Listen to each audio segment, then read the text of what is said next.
Olá, seja bem-vindo, seja bem-vinda ao nosso De Cara com a Imprensa. Estamos entrando no ar com mais uma edição do nosso programa que sempre traz assuntos relevantes para você através aqui da TV Beltrão, no canal 18.1, digital em HD, e é um prazerão ter a sua companhia. Prazerão hoje é receber o pré-candidato ao Senado Federal, ex-ministro da Justiça, Sérgio Moro, que está no Sudoeste e veio nos visitar aqui na TV Beltrão e vai conversar com a gente a partir de agora aqui no nosso programa, que tem o apoio restrito da Marel. Um grande abraço a toda a equipe Marel que assina esse nosso belíssimo cenário. Roda a vinheta, que o homem está com a gente aqui.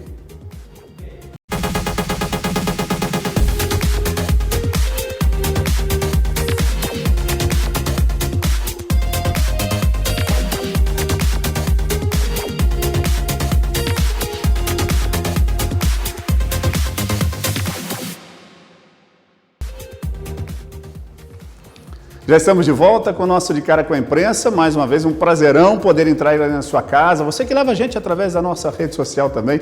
Muito obrigado. No programa de hoje, junto comigo aqui nessa entrevista, o jornalista, colega de casa, o Guilherme Delzotto. Muito obrigado mais uma vez pelo convite. Olá, Rafael. Olá, Sérgio Moro, nosso colega Badier também. E você que está aí nos acompanhando, muito obrigado pela sua companhia. O Badier já foi mencionado aqui, Jornal de Beltrão também com a gente. Muito obrigado, Badier. Obrigado a você pelo convite. E é sempre importante ter espaço e chance para debater a política e o futuro. Eu quero agradecer também à Rádio Educadora pelo espaço que nos cede também. Nós aqui em 3 veículos, hoje TV Beltrão, Jornal de Beltrão e Rádio Educadora, para entrevistar, para conversar com o ministro Sérgio Moro. Posso tratá-lo de ministro, né? Uma vez ministro, sempre ministro. Seja bem-vindo ao nosso programa. Obrigado, um grande prazer estar aqui na TV Beltrão, estar aqui na região sudoeste, fazendo essa visita e poder falar com todos vocês, Rafael, Guilherme e Baggio. Olha, pode me chamar de Sérgio ou de Moro, eu nunca fiz questão desses rótulos ministro, juiz, mas fique bastante à vontade. Falar em à vontade, você já me falou que teve aqui em Francisco Beltrão já coisa de 20 anos atrás. Conta um pouquinho essa história. Na época eu era juiz em Cascavel. Como juiz em Cascavel, a gente tinha a jurisdição, na época abrangia toda a região sudoeste, inclusive Francisco Beltrão e Pato Branco.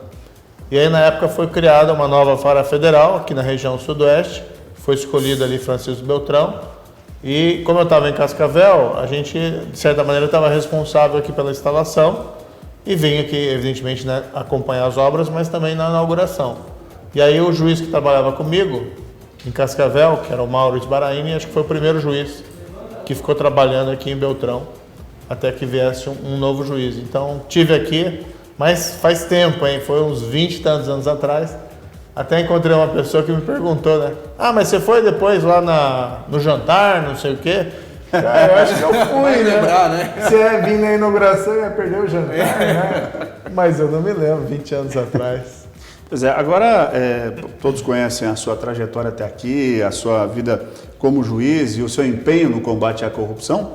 E agora o senhor coloca o nome à disposição, a disputa de uma vaga no Senado Federal e se colocando na política nacional. Como é que está essa caminhada? Olha, eu me coloquei como pré-candidato ao Senado Federal pelo Paraná. Qual que é a minha ideia? A gente tem que levantar as bandeiras novamente do combate à corrupção, também da segurança pública, que é um tema essencialmente importante para a vida das pessoas, mas também levar essa credibilidade e legitimidade que construí como juiz federal e como ministro da Justiça para outras áreas. Geração de emprego, de renda, a gente sabe que hoje é uma preocupação muito grande das pessoas, saúde, educação. E aproveitar que a gente está no momento de um pouco de transição da nossa economia, da economia tradicional, para uma economia digital, que a gente precisa habilitar não só as nossas empresas, mas também os trabalhadores para trabalharem nesse novo mundo, que vai ser um mundo cada vez mais complexo. Do outro lado, a gente tem também um momento de transição energética, em que a gente está abandonando o modelo de economia fundado em combustível fóssil, petróleo, carvão, gás, para uma economia baseada em novas fontes de energia. A solar, que tem uma grande relevância aqui no Paraná, a eólica, que tem mais relevância lá no Nordeste do que aqui, e o biocombustível.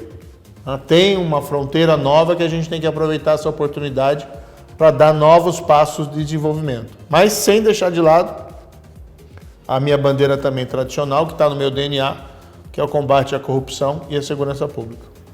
Sérgio Moro, você foi um dos autores aí das 10 medidas de combate à corrupção, né? Essa medida que acabou indo para o Congresso, houve toda uma movimentação, uma mobilização lá para essa medida que foi para o Congresso, depois acabou sendo, vamos falar de forma clara, desmontada, né? Lá quando passou pelo Congresso. O senhor pretende retomar essas 10 medidas de corrupção, caso seja eleito senador, também empunhar essa bandeira novamente? Guilherme, essas 10 medidas foram mais uma proposta feita pelo Ministério Público Federal da Lava Jato. Eu acompanhei na época como juiz, mas como juiz eu não podia ter uma participação muito ativa. Quando, como ministro da Justiça, eu apresentei lá o projeto de lei anticrime, que tinha uma série de propostas não só para fortalecer o combate à corrupção, mas contra a criminalidade em geral. Boas coisas ali foram aprovadas. Por exemplo, a gente conseguiu aprovar que as sentenças, os vereditos do Tribunal do Júri, que no Brasil basicamente julga assassinatos, homicídios e feminicídios, a sentença fosse imediatamente executada, independentemente de recurso. Para acabar com algo que me incomodava, às vezes você tinha um julgamento pelo Tribunal do Júri, o fulano lá acusado era condenado a 30 anos, e às vezes era um assassinato cruel, atroz, e saía pela porta da frente, desmoralizando o tribunal, desmoralizando a justiça. Então isso a gente conseguiu aprovar, entre outras medidas. Mas ficou muita coisa de fora, porque no Congresso naquela época tinha muita resistência contra qualquer avanço em relação ao combate à corrupção, infelizmente, e também tinha uma resistência política a propostas lá do ministro da Justiça. Então tem muita coisa que a gente quer pegar desse projeto de lei anticrime, que se tivesse sido aprovado integralmente, tinha revolucionado o combate ao crime no país, mas a gente quer pegar as partes dele que não foram aprovadas, ou que foram modificadas e retomar. Isso sim, isso eu vou fazer. Certo. Badier. O senhor entrou para a política, vamos dizer assim, no Podemos, depois de União Brasil, na condição de pré-candidato a presidente, quer dizer, um nome nacional. Isto, na campanha para o Senado no Paraná, vai ajudar muito ou só um pouquinho? Ser um nome nacional para uma campanha estadual? Eu acho que ajuda bastante, sabe por quê? Porque a minha avaliação, o Paraná precisa de lideranças fortes e vozes que sejam ouvidas. Então, não me interprete mal, mas eu tenho um acesso fácil, né, a uma voz nacional, uma voz que é ouvida, certo, uma voz que é conhecida no país inteiro. Então isso pode facilitar, né, a posição do Paraná dentro da política nacional. Porque a gente vê hoje o Paraná que tem uma economia das maiores do país, é um dos estados que tem a economia mais forte, mas tem uma projeção na política nacional que é desproporcional a esse tamanho. Outros estados com economias bem menores têm mais projeção. Então a gente precisa mudar esse quadro. Como é que você muda esse quadro? Você precisa ter lideranças de caráter nacional, representando primeiro o Brasil, não o interesse nacional, mas representando também os interesses do Paraná, as demandas do Paraná. Nesse aspecto, o fato do União Brasil, vamos dizer assim, ter um candidato a presidente não competitivo, afeta a sua campanha no Paraná? Que é o Luciano Bivar, né? A gente sabe, está baixinho nas pesquisas e, sejamos sinceros, né? É difícil se tornar competitivo. Não ter um candidato competitivo para o Palácio Planalto na sua campanha no Paraná atrapalha muito, pouco ou não atrapalha? Eu não tenho avaliado assim. Desde que eu me coloquei na disputa aqui no Senado, as pesquisas me colocaram na liderança. Certo. Tá? Então, qual que é a minha avaliação? Há sim uma acentuada polarização, certo, da campanha presidencial.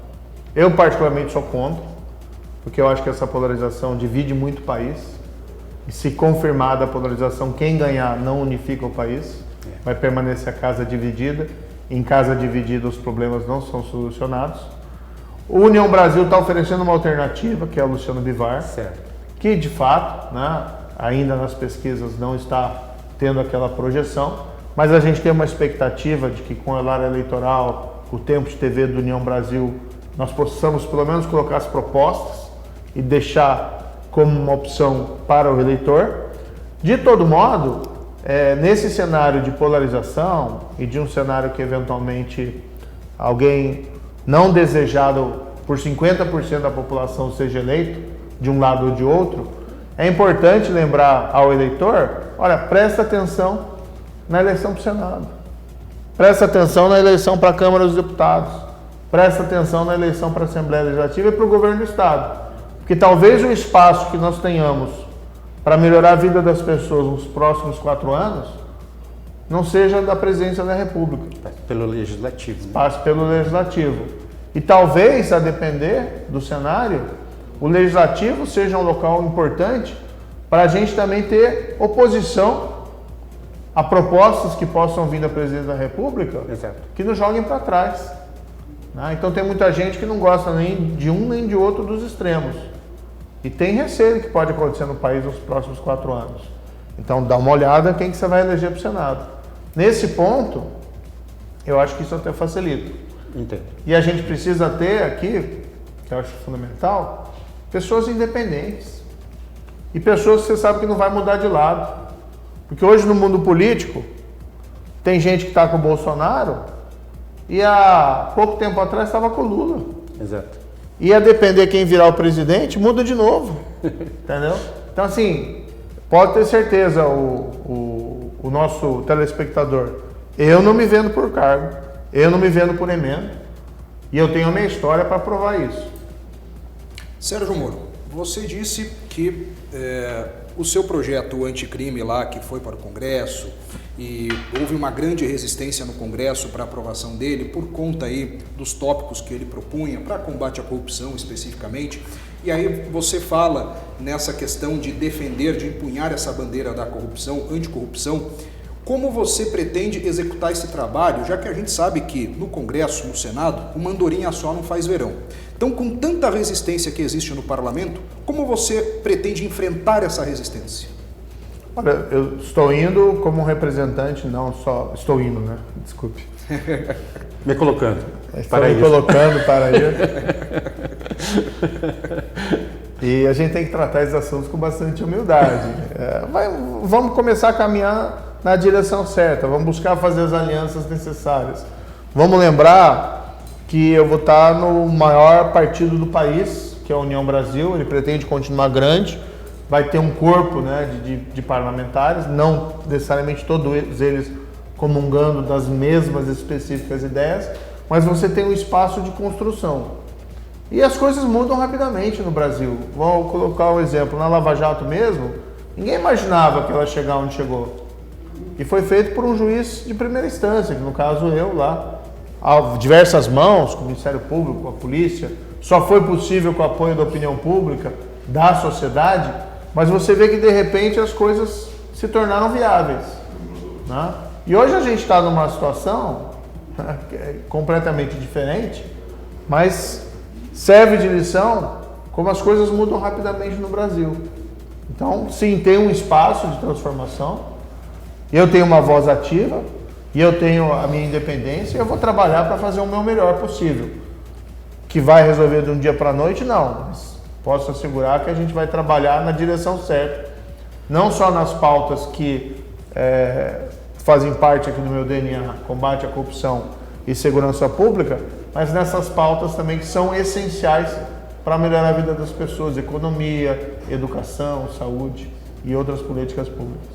O senhor falou da opinião pública, só fazer uma parte aqui, um recorte que a imprensa foi e é imprescindível nesse papel de divulgar. A boa imprensa, evidentemente, aquela imprensa e os nossos colegas que estão interessados nisso, de divulgar e de fazer saber aquilo que importa à sociedade da maneira como é, sem maquiar, sem mentir, sem enganar e sem recortes, apenas mostrando aquilo que é. Acho que a imprensa cumpre esse grande papel e eu quero aqui fazer essa ressalva aos nossos colegas. Mas, falando ainda dessa situação, eu queria saber qual foi o seu sentimento quando saiu do governo, porque naquele momento o sentimento nacional era de uma grande mudança, de uma virada de página. E, inclusive, naquele vídeo veiculado aí com o ministro Sérgio Moro, um tanto incomodado numa reunião ministerial, se era para ser divulgado ou não, não sei, mas foi, Qual foi o seu sentimento ao sair do governo? Porque tem uma parcela da população que votou no presidente Bolsonaro que tinha o ministro Guedes e o ministro Sérgio Moro como os grandes pilares de sustentação desse governo, e o senhor saindo acabou, de certa forma, magoando parte deste eleitor, uma parte, aquele mais radical, mais extremo, não é? Mas qual foi o seu sentimento e por que o senhor de fato saiu, deixou o governo naquele momento? Olha, o meu sentimento principal é de desapontamento, tá? Porque a minha bandeira principal era de consolidar o combate à corrupção. E por isso eu fui no governo. Por isso eu abandonei a magistratura, 22 anos, com esse desiderato. E no fundo, o que a gente viu foi uma reação muito grande do sistema político. Teve reação de parte do Judiciário, teve reação de parte do Congresso e teve reação de parte do Poder Executivo.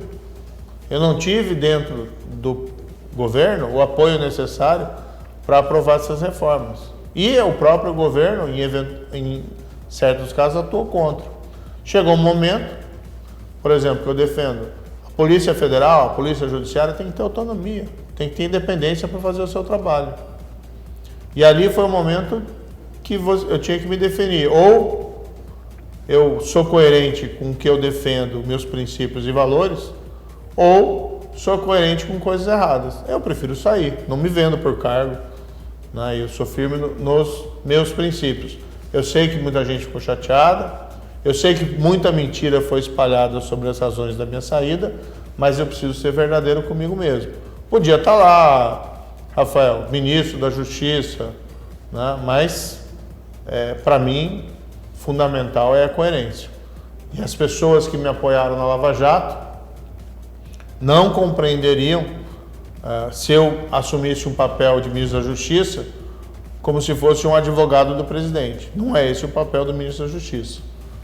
Mas, dentro do Ministério, ainda assim, a gente conseguiu fazer boas coisas. A gente enfrentou o crime organizado. Por exemplo, a gente pegou as lideranças do PCC lá em São Paulo, que ninguém tinha tido coragem de mexer, a gente transferiu para presídios federais de segurança máxima. Parece alguma coisa meio trivial, mas não é. Porque para você combater o crime organizado, você tem que isolar as lideranças. Não pode deixá-las na cadeia com celular ou comandando o crime lá de dentro. E foi o erro que fizeram com o PCC lá atrás, desde aqueles atentados terroristas de 2006. Ninguém teve coragem de mexer. Primeira coisa que a gente fez, pegou toda a cúpula do PCC, Presídio Federal de Segurança Máxima, sem celular, sem comunicação com o mundo externo que não seja monitorada, sem chance de resgate, sem chance de fuga. Isso enfraqueceu a organização. Programa Vigia nas Fronteiras, que a gente criou, onde ele foi implementado, fez a diferença. Inclusive, estava falando aqui também com o comandante aqui da região, do batalhão da região aqui de fronteira, também fez a diferença aqui em fornecimento de equipamento, em trabalho para a região aqui do sudoeste do Paraná. Claro que quando a gente olha a segurança pública, a gente sempre vê o copo meio vazio, A segurança pública no Brasil ainda é ruim.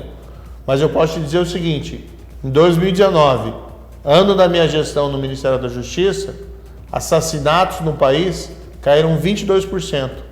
Dados do IPEA, não é invenção. O Instituto de Pesquisas Econômicas Aplicadas, um dos institutos mais renomados do país, em pesquisa aponta uma queda de 22%, o que significa 10 mil brasileiros a menos assassinados. Por quê? A gente instalou programas, a gente foi firme contra o crime organizado, a gente aprovou uma lei que prevê o confisco, que a gente chama confisco alargado do patrimônio do criminoso profissional, ou criminoso vinculado ao crime organizado. Você confisca todo o patrimônio, presumindo que todos os bens de um criminoso profissional são decorrentes do crime. São propostas que já tinha na Europa, nos Estados Unidos, e no Brasil a gente não tinha. A gente conseguiu aprovar na legislação. Então acho que avançamos bastante nessa área, mas na área para mim que era mais cara, que era o combate à corrupção, eu tive que deixar o governo. Sérgio Moro, você acabou de falar sobre o seu desapontamento ao deixar o governo, e que muitos boatos, muitas conversas foram lançadas sobre o seu nome. Uma dessas conversas, um desses boatos, é que teria tido um suposto acordo para que você fosse indicado pelo presidente Jair Bolsonaro para o STF.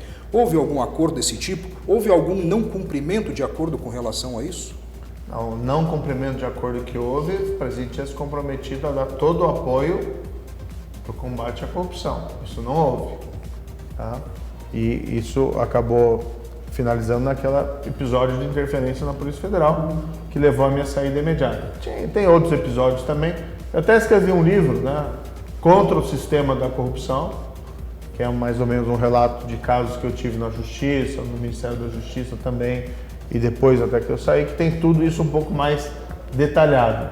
Mas nunca houve qualquer acordo com o presidente dele me nomear ao Supremo. Tanto assim, que se fosse esse o meu desejo último, eu teria ficado no governo e teria dado amém para toda e qualquer iniciativa do presidente. Tinha lá protegido os filhos deles contra a investigação.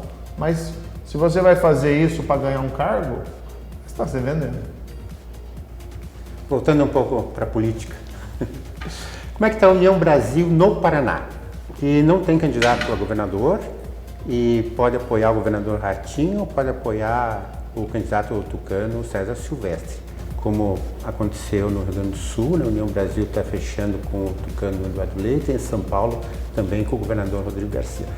Como é que está a discussão política da União Brasil no Paraná? A gente está aqui com o ministro Sérgio Moro, pré-candidato ao Senado. Olha, eu tenho que dar um recado para você, muito especial, o pessoal da Severos, que está sempre com a gente, parceiros aqui do nosso De Cara com a Imprensa, que está sempre nos colaborando com a gente aqui. Olha, a Severos tem barboterapia, é vapor de ozônio, é qualidade no atendimento, é Severos Barbearia. O telefone está aí para você agendar um horário com o Clair, 991 35 7131, 991 35 7131, para você fazer aquele momento de pausa, aquele happy hour da semana, é lá na Severos Barbearia. Dá uma passadinha e aproveite esse atendimento de primeiríssima qualidade. Severos Barbearia é do meu amigo Clair, um grande abraço para o Clair, para a Ju, para a dona Sônia, também para a Isa, para toda a equipe, lá para o Anderson, enfim, para todos lá da Barbearia Severos. Um grande abraço a todos da Barbearia Severos, ali no bairro da Cango, na rua São João, quase esquina com a Bela Vista. Severos Barbearia. Preciso fazer um intervalo, é rápido, a gente volta já aqui com o nosso De Cara com a Imprensa. Você fica aí, já já você vai saber essa resposta. Feita a pergunta aqui pelo Badiero. Um instantinho só, a gente volta já.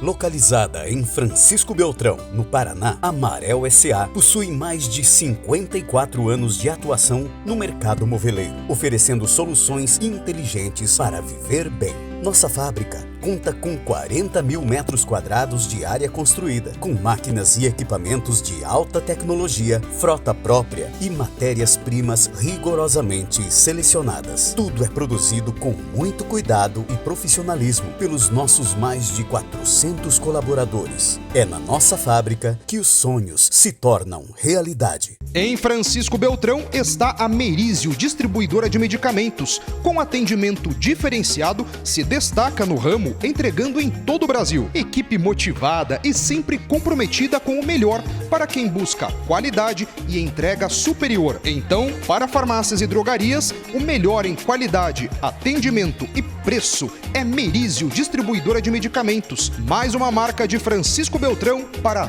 todo o território nacional. Rua Sergipe, em Francisco Beltrão. Marabá Churrascaria. De terça a sexta-feira, das 11 às 14 horas, almoço por quilo, com um farto buffet de saladas e pratos quentes. De terça a domingo, no almoço, você pode saborear o rodízio com carnes nobres e o buffet de saladas e pratos quentes. Aos domingos, você ainda pode contar com o serviço de delivery e fazer o seu pedido. Marabá Churrascaria, Rua Ponta Grossa, 1913, Centro, fone 463523-3840, Francisco Beltrão.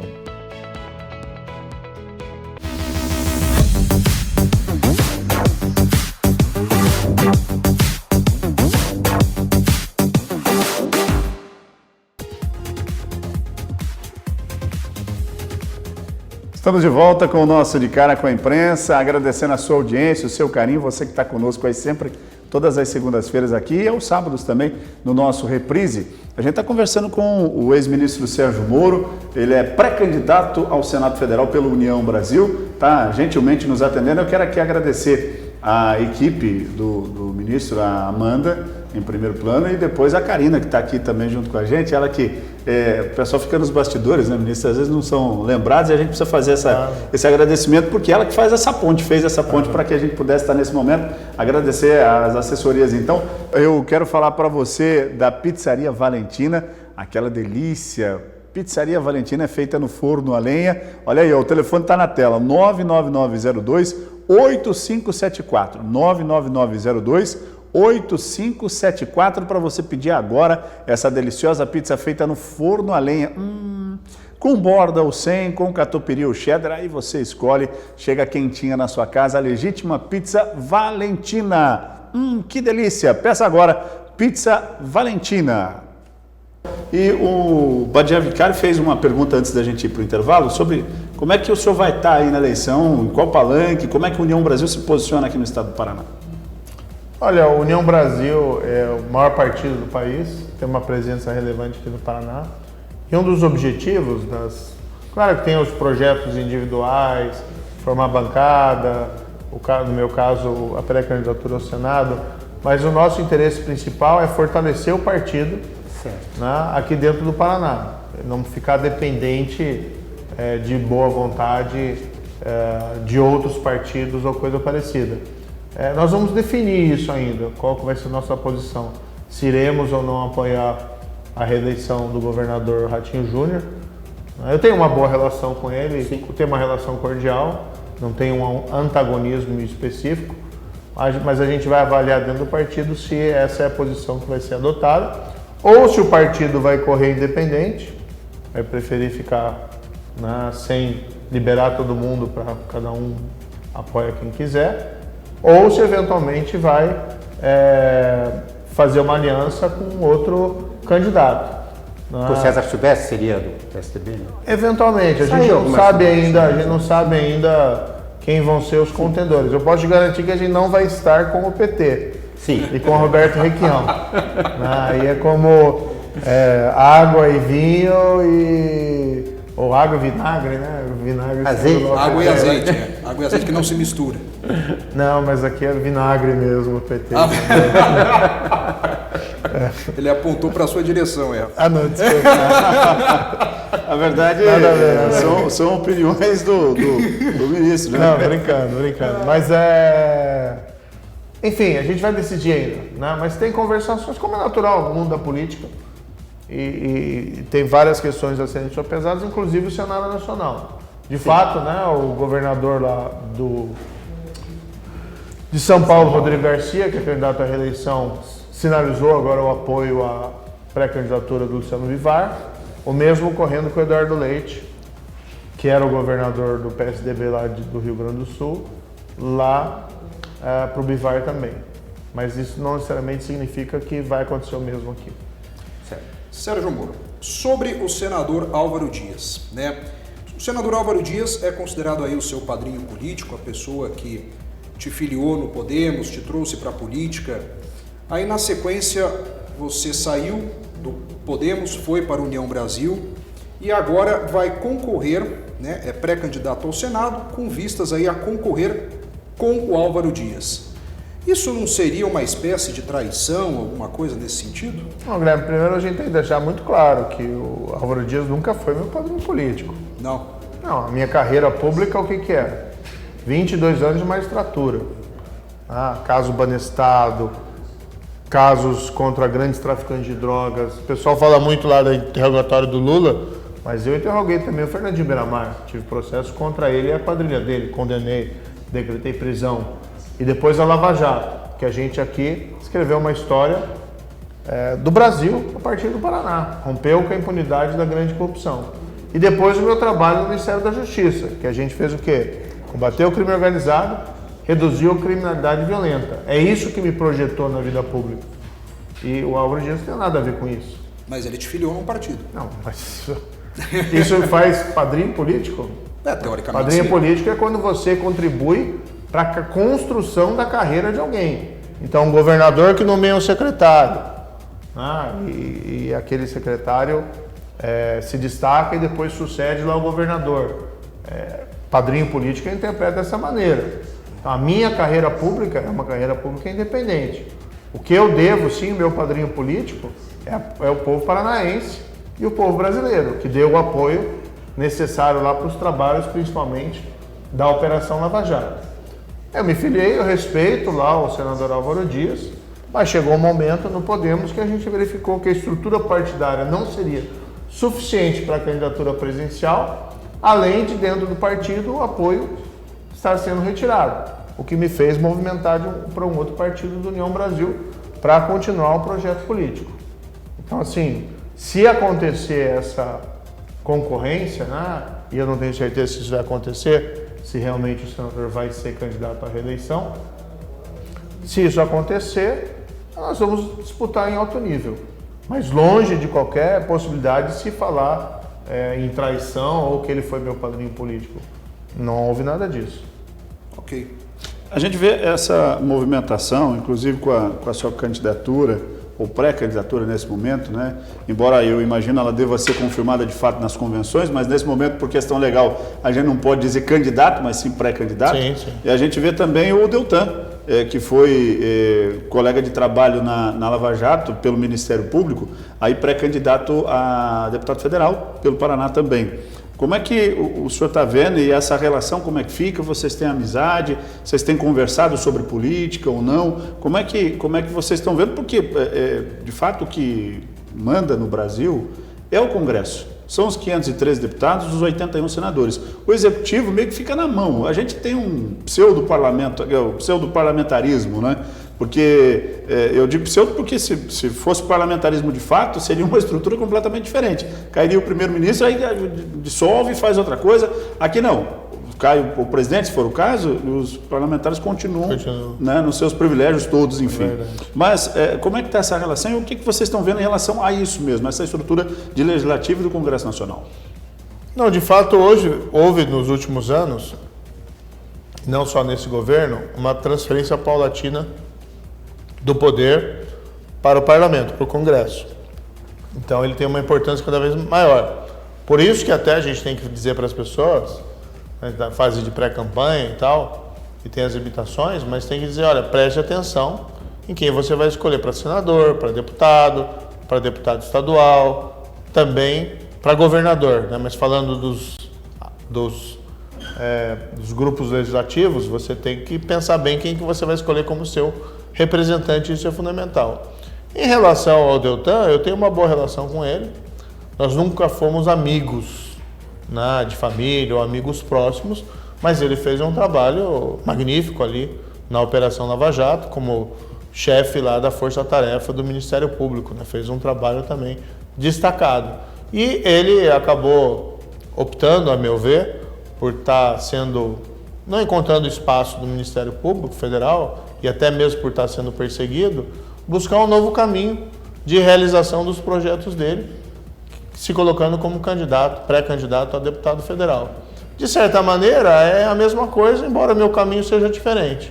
O caminho seja como pré-candidato ao Senado, com bandeiras também relacionadas à anticorrupção, mas com bandeiras também relacionadas a outros temas que são também essenciais para a vida das pessoas. Mas o Deltan é um bom nome, um excelente nome aqui para esse ano de 2022. É uma nova trincheira de luta, né? A gente comparava muito a Operação Mãos Limpas da Itália com a Lava Jato brasileira, né? E lá o fracasso foi retumbante. Aqui não. Estamos na luta ainda, né? Então eu posso interpretar essa sua colocação do Deltan para entrar no mundo político como um passo para uma outra trincheira com os mesmos princípios anticorrupção, né? Certamente. Tipo, se as mãos limpas foram derrotadas, a Lava Jato talvez não seja, né? A luta continua, né? Para usar um velho chavão da política, né? É uma luta permanente. O que a gente esperava, para ser bastante franco? Sim. Que o mundo político tomasse as providências necessárias, todos aqueles escândalos de corrupção, deveriam gerar uma reação do mundo político que evitasse que a corrupção se repetisse. E num primeiro momento até pareceu que isso poderia acontecer. Pareceu, né? Em 2016 foi aprovada a lei das estatais, que melhorou a governança das estatais. Mas depois, sucessivamente, o que a gente viu? Uma reação do Congresso, uma reação do próprio STF, de parte do STF, e uma reação de parte do Executivo, enfraquecendo esses avanços. O que a gente tem que fazer? Retomar essa luta. Retomar a luta. Retomar a luta. Eu faço, às vezes, um paralelo. Os Estados Unidos teve diversos escândalos de fraude, corrupção. Watergate, eles aprovaram o FCPA, que é uma lei importante contra a corrupção. Quando teve aquele caso Enron, fraude ali no começo dos anos 2000, eles aprovaram uma lei Oxley, como é que chama o nome? Fugiu agora. Mas em 2008 eles tiveram a crise e aprovaram a lei Dodd-Frank. A lei Sarbanes-Oxley, logo depois do escândalo da Enron. Então eles melhoraram. E aqui o sistema político reagiu da maneira negativa. Ao invés de querer impedir novos casos de corrupção, eles querem impedir novas investigações. A gente não pode deixar isso acontecer. Agora, só vai ser possível se a sociedade reagir, se a opinião pública reagir. E se a gente tiver pessoas lá com liderança e com voz ativa no Congresso Nacional e também nos outros poderes. Eu acho que a campanha serve para isso também, né? Para chamar a atenção da sociedade, né? Mesmo uma campanha curta, claro. Mas é um momento a mais de colocar essas propostas, essas ideias. Né? Exatamente. A gente tem propostas muito concretas assim, para a área anticorrupção. Fim do foro privilegiado, volta da execução em segunda instância. A gente precisa ter uma lei de proteção das investigações, porque hoje os investigadores são perseguidos. O delegado começa a mexer com gente poderosa, ele é transferido. Não estou me referindo necessariamente só ao governo federal. A gente tem problemas também no governo dos estados. A gente precisa ter uma lei que proteja aquele que a gente chama de denunciante do bem, uma pessoa que não está envolvida em crime, mas resolve comunicar a prática de um crime, contra retaliações.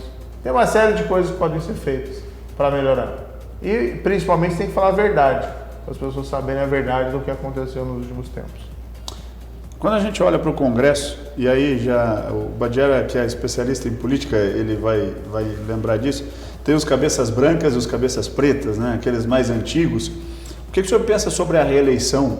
E não só a reeleição do Executivo, que é limitada, apenas um mandato, depois você pode voltar, mas a reeleição do Legislativo, deputados que ficam longas carreiras, os próprios senadores também que acabam renovando seus mandatos e ficando, embora talvez até façam um certo trabalho positivo, mas acabam não dando espaço para novas lideranças, que é o seu caso, por exemplo, né? E outros tantos que estão por aí que de repente gostariam de se colocar na política e às vezes não encontram espaço nos partidos, não encontram, porque antes da pessoa chegar, é bom que se deixe claro para a nossa audiência, antes de chegar a ser candidato, você precisa passar pelo partido, você precisa ser eleito dentro do partido. Sim. Né? E esse é um processo mais difícil, árduo, né? Complicado. Vencido isso, aí você se coloca para a população escolher.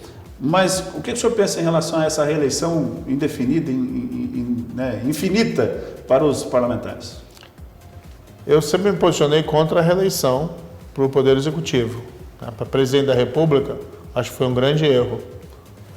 Acho que também para qualquer cargo do Executivo, prefeito e governador, embora talvez o pior seja realmente a reeleição para presidente da República.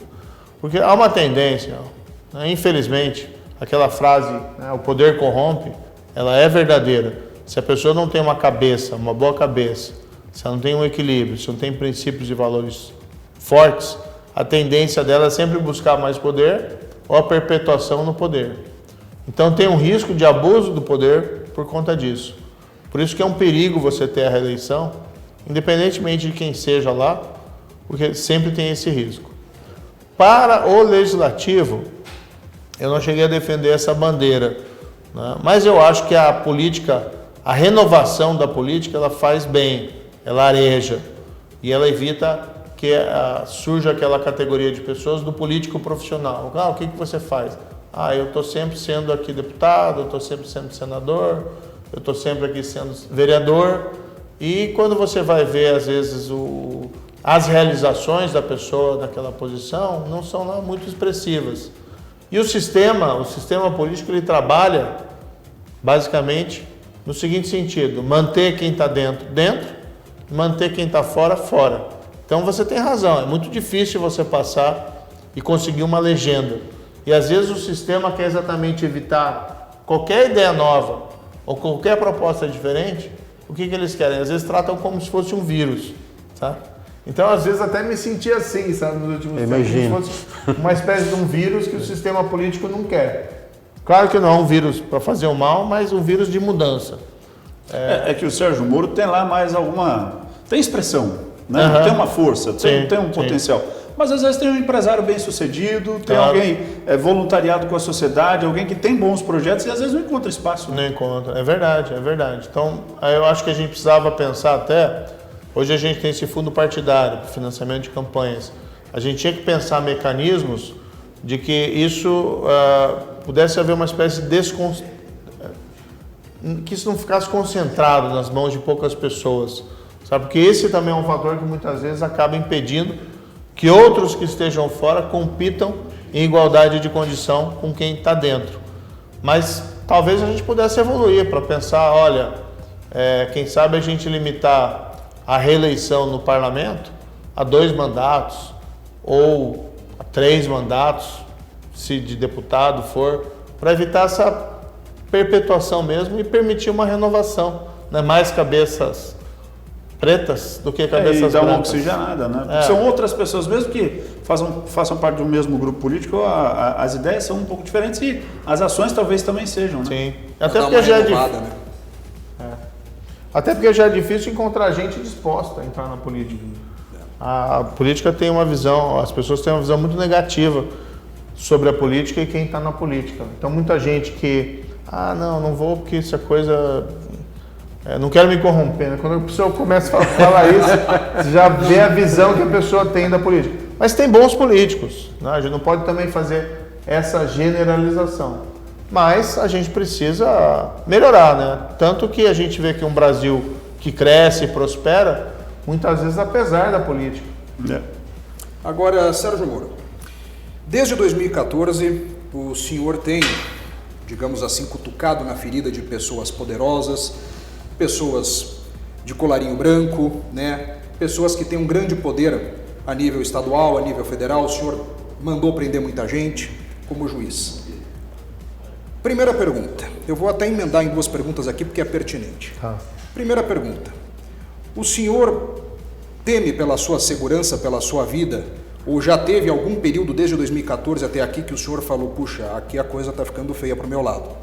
Segundo, eu vou emendar também. Em 2021, numa sessão do STF, do Supremo Tribunal Federal, o ministro do STF, Gilmar Mendes, afirmou que a Operação Lava Jato foi o maior escândalo judicial da história.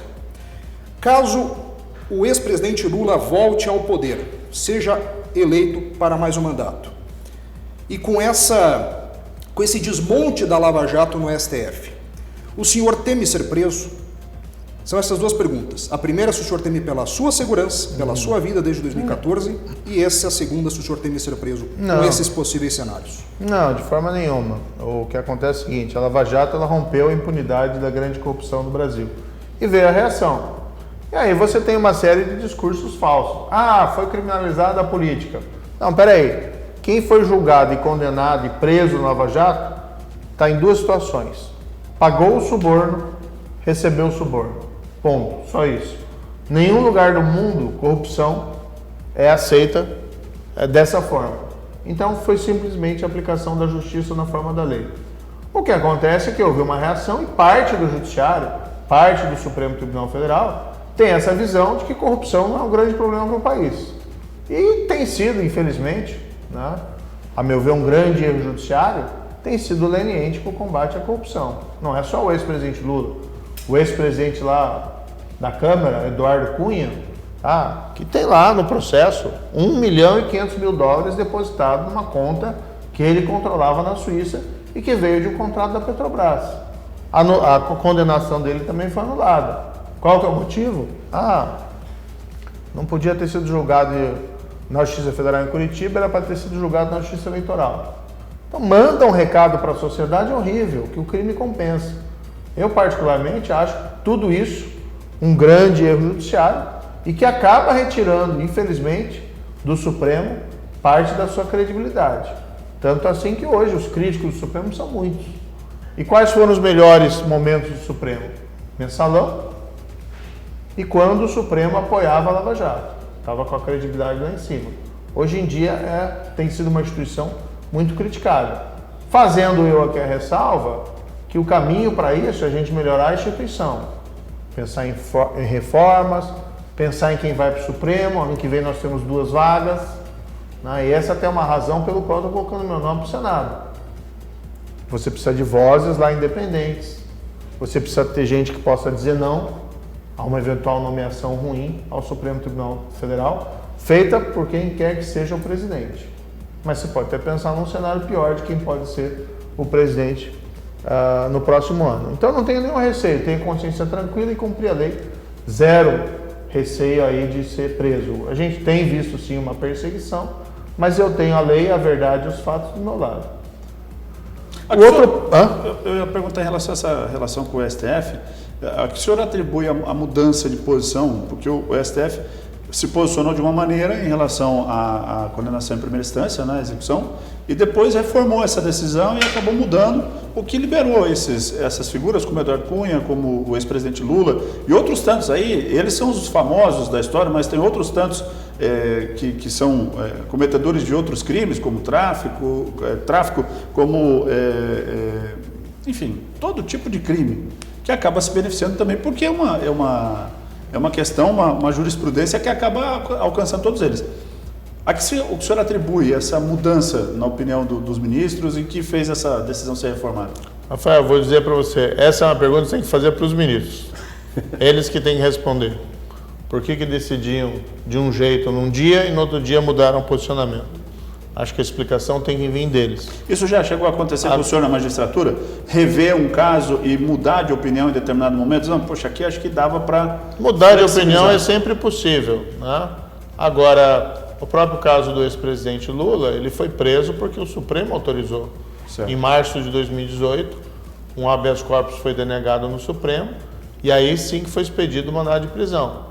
3 anos depois, né, o próprio Supremo Tribunal Federal anula a condenação e não tem nada a ver com isso. Não, foi o Supremo que autorizou a prisão. Então, a meu ver, um baita erro judiciário. Na segunda vez, quando anularam a condenação. Mas essa pergunta você tem que direcionar a eles. O meu posicionamento é o seguinte: a gente tem que melhorar a instituição, pensar em reformas, ver quem que vai ser indicado lá. E vou fazer aqui a ressalva importante: não concordo com ameaça a ministro, não concordo com prática de violência contra quem quer que seja, e a gente não pode destruir a instituição, a gente tem que melhorar. E tem ministros que votaram vencidos nesses episódios, inclusive o atual presidente do Supremo, o Luiz Fux, né, votou vencido e tem sido uma voz contrária à corrupção. Em relação à integridade, olha, fui juiz 22 anos. Eu tive o caso Banestado aqui no Paraná, eu tive casos envolvendo grandes traficantes de drogas, como diz aqui Fernando de Beiramar. Não sei como veio parar um líder do cartel de Juárez no Paraná, lavando dinheiro. Tive um processo contra esse fulano também. Então, assim, há muito tempo a gente toma cautelas em relação à sua integridade. Eu já andei por diversas vezes com escolta policial, oferecida pela própria Polícia Federal. O mesmo foi lá na época da Lava Jato. Então, existem riscos, né, que, infelizmente, acabam acompanhando essa profissão. Você tem que tomar as cautelas devidas. Não deveriam haver esses riscos, mas, infelizmente, eles ocorrem. O que você não pode fazer, porém, é você se deixar dominar pelo medo. Né? Medo é um instinto natural. Se alguém diz para você assim, eu não tenho medo, isso é falso. Mas você se deixar dominar pelo medo, não, isso não acontece. Okay. A gente precisa fazer uma pausa, precisa ir para o intervalo, mas antes de ir, caso o senhor seja eleito, né, superado todos esses desafios, chega ao Congresso Nacional, lá vai ter muita gente que talvez não seja tão auspiciosa aos seus olhos, olhando pelo lado do combate à corrupção. E o senhor vai ter que sentar na mesma mesa e negociar com essas figuras. Como é que o senhor pretende fazer isso?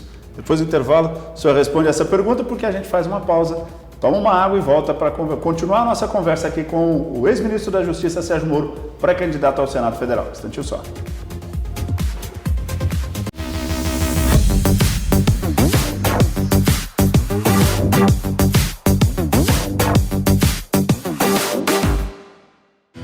Eu sou o Crédito Rural da Cressol.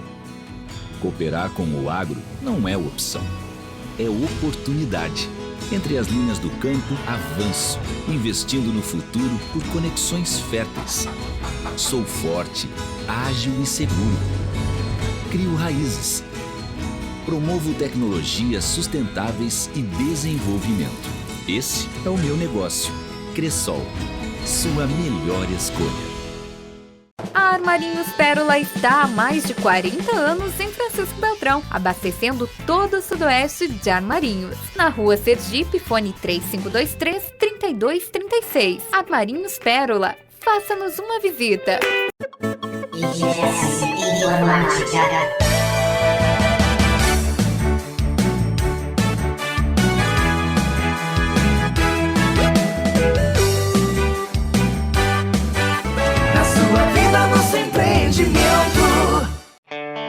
O sorriso é a janela da alma. É a manifestação dos lábios quando os olhos encontram o que o coração procura.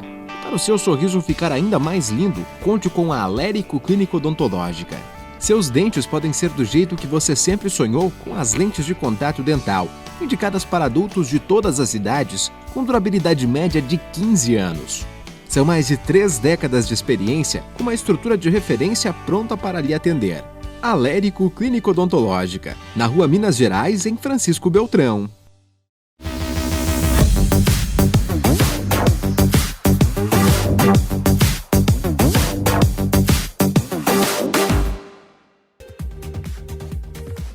Estamos de volta com o De Cara com a Imprensa, mais uma vez agradecendo a sua audiência, o seu carinho, você que está sempre com a gente.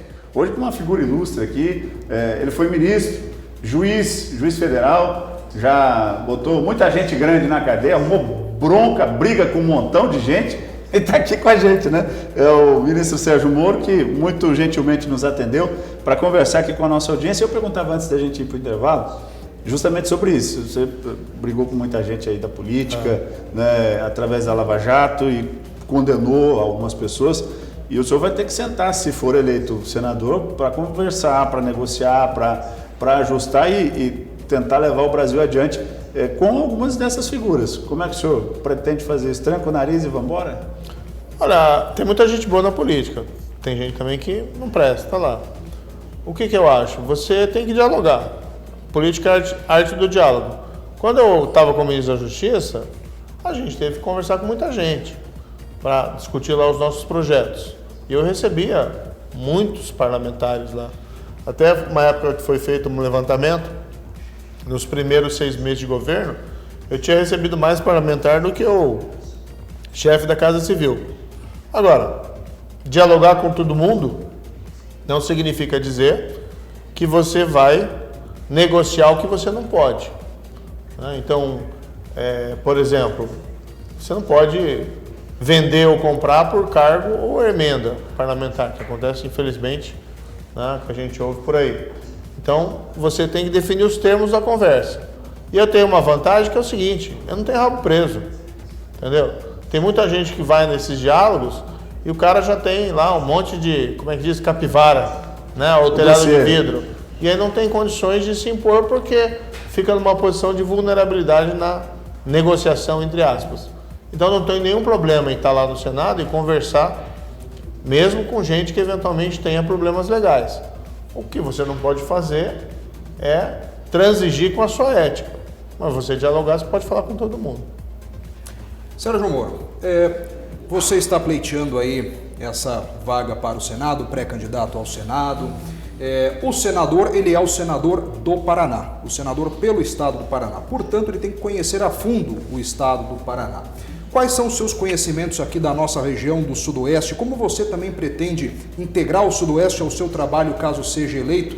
Já que também, muitas vezes, o cenário político paranaense fica restrito a Curitiba e muitos políticos de Curitiba não fazem a menor ideia do que acontece em todo o interior do Paraná. Como que o senhor pretende pautar o seu trabalho e quais os seus conhecimentos sobre a nossa região sudoeste? Perfeito. Olha, eu nasci em Maringá, primeiro para falar da minha conexão com o Paraná. Eu nasci em Maringá, sou pé vermelho, até falo brincando, pé vermelho de mãos limpas. É bicho do Paraná. Bicho do Paraná. Meus pais são pontagrossenses, vieram de Ponta Grossa, nasceram e foram para Maringá seguir a carreira. Eles eram professores, meu pai era professor de geografia, minha mãe era professora de literatura. Eu morei em Cascavel, no oeste, como juiz, e moro em Curitiba há muito tempo. E eu acho que a principal credencial aqui é o seguinte, a gente fez a Lava Jato juntos aqui no Paraná. Não foi o trabalho de um juiz, de um procurador, da polícia, foi o trabalho da opinião pública, da sociedade brasileira, mas em particular da sociedade paranaense. Eu ouvi de muita gente dizer assim, olha, só foi possível a Lava Jato porque ela começou no Paraná. Se fosse em outros estados, a depender, tinham matado na origem ali a investigação, não florescia, não tinha nada. Então foi possível por conta disso. Até um dos réus mais famosos, cunhou uma expressão lá, República de Curitiba, que eu diria assim, foi a República do Paraná. Então eu conheço o Paraná, conheço o estado, já vivi em várias regiões do estado, já viajei por todo esse Paraná. E agora a gente está percorrendo novamente, na condição de pré-candidato ao Senado Federal. O que a gente vê aqui na região sudeste, que eu tenho ouvido muito? Um certo sentimento de que a região sudeste cresceu bastante, mas cresceu por sua própria conta, graças aqui à vitalidade das pessoas da região e também das riquezas naturais da região, mas que ela tem sido historicamente negligenciada tanto pelo governo federal como pelo governo estadual. E a gente consegue constatar algumas evidências disso, olhando, por exemplo, a falta de infraestrutura logística para chegar na região ou para sair da região e para transportar produtos da região para outros locais. Então, as estradas numa situação muito ruim, simples, sem duplicação e várias delas em mau estado de conservação. Tem uma reclamação histórica aqui da falta de um aeroporto de maior porte para receber voos com mais regularidade e aviões maiores. Então, o que eu mais tenho ouvido aqui nessas andanças, embora já soubesse disso, é a falta de uma atenção melhor do governo com a região. E aqui eu não estou fazendo uma crítica ao governo atual, federal, ao governo atual, estadual. Estou falando historicamente isso é que tem acontecido. Então, o que a gente precisa aqui para a região? Precisa ter uma atenção especial. Senador, claro, o senador não vai fazer uma lei mandando duplicar uma estrada, não cabe isso. Mas o senador não é para ficar lá em Brasília, sentado no gabinete, com ar-condicionado, na poltrona macia. Não, o senador ele tem um poder, sim, de legislar, de votar, mas tem uma influência política que tem que ser utilizada em favor das pessoas, não só do Brasil, mas do seu estado e das regiões. E o que eu posso me comprometer é isso. A gente pode escrever na pedra, eu vou ser um senador que vai circular. Eu estou visitando aqui Francisco Beltrão, estive lá em Pato Branco, estive em outras cidades, mas eu vou circular, caso agraciado com essa honra, por todo o meu mandato. Okay. Badier, para a gente encaminhar para o encerramento, mais uma pergunta. Caso agraciado com essa honra, no ano que vem não vai ser fácil, em virtude desse pacote aprovado pelos bolsonaristas e lulistas no Congresso, pacote de 40 bilhões, E os economistas vislumbram um futuro bastante complicado para o país, Então, vai ter trabalho lá. É isso que eu quero dizer. Se prepare. Não vai ser fácil, eu acho, enfrentar o ano que vem e os próximos anos, qualquer que seja o presidente. E eu imagino que o senhor será um senador de oposição. Olha, infelizmente, eu acho que você tem razão, tá? Infelizmente. Infelizmente, porque a gente deseja a prosperidade do Brasil, exatamente. Independentemente do governo, a gente quer o bem das pessoas. Mas, infelizmente, o que a gente está vendo? Num cenário internacional que se prenuncia uma recessão mundial. Já tem sinais de desaceleração na China e nos Estados Unidos. Isso normalmente gera uma queda de preço de commodities e a economia brasileira de exportação é muito dependente do preço das commodities. Claro que aqui tem uma contraposição, porque há uma crescente demanda por alimentos no mundo. Sim. E isso pode nos favorecer e contrabalançar essas características da recessão mundial, além de certos países produtores estarem comprometidos por razões próprias, como é o caso lá, por exemplo, da Ucrânia, que era uma grande produtora de trigo. Tem muita gente falando em começar a plantar trigo aqui no Brasil em maior extensão para aproveitar esse mercado. Então a gente tem a possibilidade de ter anos difíceis pela frente por erros de política econômica de agora e por erros de um governo futuro, né? Se for eleito um governo com visão mais própria lá da década de 80, né, uma visão estatizante e burocratizante da vida econômica, do mercado, eu acredito que nós podemos ter problemas ainda mais agravados.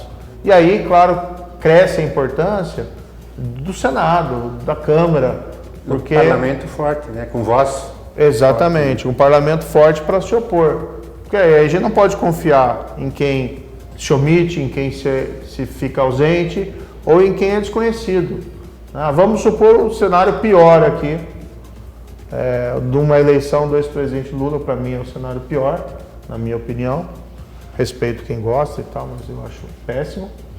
Mas você vai precisar de liderança da oposição, gente forte lá. Então, assim, eu tenho um currículo. Pode, fica à vontade. já tem mais pertinho. Encontrei o ex-presidente só 2 vezes. Mas enfim, a gente tem que buscar melhorar o país, melhorar a vida das pessoas de diversas formas. E a presidência da República não é o único cargo relevante do país. Às vezes, mudanças que acontecem no país vêm de gente que não tem cargo público. Às vezes vem de gente que tem cargo público, mas não precisa ser o maior cargo do país. E é isso que a gente tem que lutar, continuar brigando. Muito bem. Ministro, eu quero agradecer a sua presença, agradecer os colegas jornalistas que estiveram aqui junto comigo nessa entrevista, nesse bate-papo, e deixar o espaço aqui para que o senhor possa também se dirigir ao nosso Sudoeste e registrar a presença da nossa direção, que está aqui, nosso diretor Valmir Brizio, o Rui Machado, nossa direção de jornalismo também está aí, o Deli Viana, Matheus Viana, a equipe toda aí nos acompanhando, né? Matheus, que também é presidente da Associação Beltronense de Imprensa. Exatamente. E agradecer demais a sua presença aqui na nossa TV Beltrão. Mais uma vez, muito obrigado, um grande prazer estar aqui na TV Beltrão e ter essa oportunidade de falar com toda a região Sudoeste. Como eu disse, claro que há uma preocupação primeiro a nível de Brasil, de país. É importante a gente resgatar a ideia de um projeto nacional, isso que falta muitas vezes na nossa política, mas sem esquecer o local. É um pouco aquela frase, com as devidas adaptações, pense globalmente, mas haja localmente. E a ideia é exatamente essa, resgatar aquela noção clássica de política, que não é nem velha política, nem nova política, é política clássica, que a gente já aprendia lá com os gregos, política voltada ao bem comum. Então, basicamente é isso, eu quero só mandar um abraço para todo mundo aí que está nos assistindo e dizer que voltarei, estarei aqui de volta, ainda nesse ano de 2022. Vamos firmar um compromisso aqui, caso o senhor seja eleito então, com a Karina também, que eu imagino vai estar lá junto contigo nessa equipe, baseado nessa sua ética, nesse seu compromisso de que eleito o senhor volte aqui à TV Beltrão, novamente no De Cara com a Imprensa, na Rádio Educadora e também conversando com o Jornal de Beltrão. Pode anotar na pedra, a gente volta. Tá bom, eu vou ficar em pé para me despedir de você, agradecendo mais uma vez a presença do pré-candidato, o ministro Sérgio Moro, que está aqui com a gente, os colegas jornalistas que junto comigo estiveram conduzindo essa entrevista e muito especialmente a você pela audiência, pelo carinho que sempre tem com a TV Beltrão. Um grande abraço e até o nosso próximo programa. Até lá.